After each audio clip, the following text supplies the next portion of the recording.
Hey, what is going on, guys? My name is Twisty3 and welcome to the Jeremy Cameron Show. Welcome to AFL Live 2. This is rounds 12, 13, and 14, I believe, of my AFL Live 2 career mode playthrough. So, today you will see Jeremy Cameron kick a bag of 10 as well as possibly a bag of 6, I think, as well. So, this is the Jeremy Cameron Show, who's currently leading the Coleman, I might add. And in these videos, what I do is I go back to the previous video and I answer all of your questions that you like to post in the comments section below. Now, I'm hopefully going to get through everyone's comments today. Unfortunately, I didn't last time, so that was really unfortunate. So I'm going to go back to the previous video, answer those questions first, and then go on to the latest videos questions. Alright, so what I didn't get to answer last time, was what teams are on your top 8 for next year, and in your opinion, what big trades or free agency transfers are you expecting this year? So I've actually got a list of who I think is going to make the top 8 as for next year. I have Hawthorn, Geelong, Essendon, Collingwood, Sydney, Fremantle, Richmond, North Melbourne, and then I think 9th will be the Gold Coast. That's my top 8. So I reckon Port Adelaide, I reckon the only reason they made the 8 this year was because they had a really good fixture. And I know they're a really good side and they'll build in the years to come, but I don't think they'll make top 8 next year. And Carlton, I'll see them going downhill next year. They didn't do themselves any favours by winning the first final, because now they have a worse draw and they have to face the top 5 teams twice. So that ruins their problem. Next question, where do you think the Brisbane Lions will finish next year? They'll be in the sort of the middle to lower part of the bottom 10. They're kind of one of those teams that's just hanging in there, and they've got a lot of problems with their list and a lot of free agents coming through, a lot of people wanting to leave, requesting trades, out of contract players, and Brisbane's in a pretty bad spot at the moment. Alright, so contracts we're not talking about. Questions from the previous video. First question, if you only get contracts from VFL teams at the end of the season, will you do a VFL season?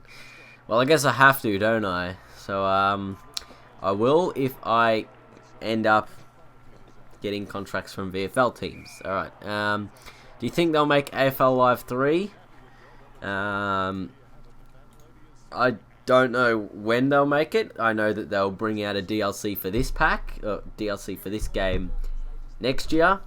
So you'll see AFL Live 2 have a updated game pack coming out next year. And look, we're in the top 8. Holy cow. 6 wins, 5 losses and a draw. Giants in the top 8. Yeah. Alright, then there's the bye. Alright, moving on. So AFL Live 3, they might make it in 2015, is my prediction. What do you think will be the biggest move in the trade month? Buddy Franklin to Greater Western Sydney.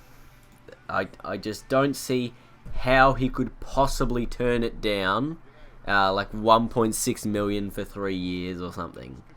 I mean, no, 1.6 million a year for 5 years, and he doesn't even have to be in that good a form. I mean, you go where the money is. That's what I'm pretty sure most players would do. All right, who's my favourite player in the AFL? Gary Ablett. He's just a genius to watch.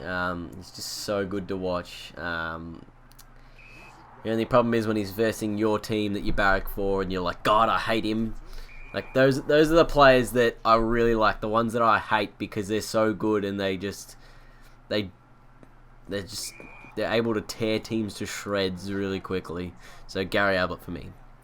Why do you think Freo over Hawthorn in the grand final? I think Freo over Hawthorn because it's the best attack versus the best defense, and normally the team with the better defense would win the day. So Fremantle's pressure was exquisitely outstanding against the Sydney Swans. Sydney pretty much did not stand a chance. They never looked in the game. I mean, they only lost by 25 points because they kicked the last 5 goals, and Freo had pretty much shut down and was preparing for the week ahead, trying not to injure any players. So I think Freo, just because they have such good defensive pressure and good structure, so that's why I think Fremantle. Alright, can you see Melbourne playing finals in the next 10 years? Well, a lot can change in a year. You know, no one would have suspected Port Adelaide would play finals this year, and look where they came from. 6 wins last year, and suddenly they're in the top 8, winning a final and challenging a team like Geelong, and only going down by 3 goals or something in Melbourne. So who knows what Paul Roos is going to do to Melbourne. They could do exactly the same thing they've done for the last few years and do absolutely nothing, stay at the bottom. But they will have to raise their skill level a lot to see them playing finals. 10 years is a long time. That's enough for like a rebuild to happen, and you know, it's a really long time in football. So you know, we never know. You might see Melbourne playing finals in the next 10 years. It took Richmond 12 years last time since they made their finals before they made it again. So you never know. What would you like to see in the DLC pack for next year? Players that can kick on their actual foot. Like Jonathan Patton kicks with his left foot in this game. I mean, he's not a left footer. He's a right footer. I think someone's said in the comments that Joe Danaher kicks with his right foot and he's a left footer. So they got to fix these issues up. I think Conker kicks with his left foot like he did in the last game, but he's a right footer. So what they actually need to do is they need to survey the players and actually work out which foot they kick with, so that they get these things right in the game, because these are the little things that just annoy you.